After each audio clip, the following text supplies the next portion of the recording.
మిత్రులారా, నేను మీ శ్రీనివాస్ చౌహాన్ అడ్వకేట్.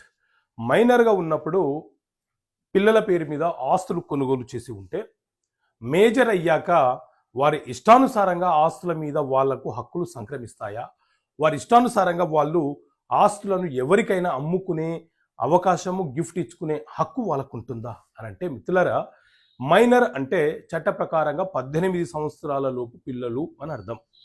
ఈ 18 సంవత్సరాల లోపు పిల్లల పేరు మీద తల్లిదండ్రులు కానీ, తాతలు, అమ్మమ్మలు, నానమ్మలు ఎవరైనా సరే ప్రేమపూర్వకంగా మనవలు మనవరాళ్ళ మీద వాళ్ళ పేరు పైన ఏదైనా ఒక ఆస్తి కొనుగోలు చేసి వారి పేరు మీద గిఫ్ట్గా రిజిస్ట్రేషన్ చేసి ఆ ఆస్తులకు గార్డియన్గా ఎవరైనా ఉన్నప్పుడు 18 సంవత్సరాల వరకు గార్డియన్ ఎవరైతే ఉన్నారో ఆ గార్డియనే ఆ ఆస్తులను సంరక్షణ చేస్తారు.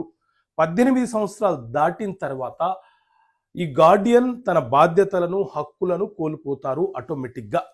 ఆ తర్వాత మేజర్ అయినటువంటి పిల్లలు ఎవరైతే ఉన్నారో వాళ్లకు ఆస్తుల మీద అన్ని హక్కులు సంక్రమిస్తాయి. వాళ్ళు ఆ ఆస్తులను ఎవరికైనా అమ్ముకునే హక్కు ఉంటుంది, గిఫ్ట్ ఇచ్చుకునే హక్కు ఉంటుంది, వీలునామా రాసుకునే హక్కు ఉంటుంది. ఆ ఆస్తిని ఏ ట్రాన్సాక్షన్ అయినా చేసుకునే హక్కు వాళ్ళకు ఉంటుంది. కాబట్టి మైనర్ పేరు మీద ప్రాపర్టీని కొన్నాము కదా అని చెప్పి వాళ్ళు పెద్దగా పెళ్లి చేసుకునేంత వరకు మనకే హక్కులు ఉంటాయని మాత్రం అనుకోకండి.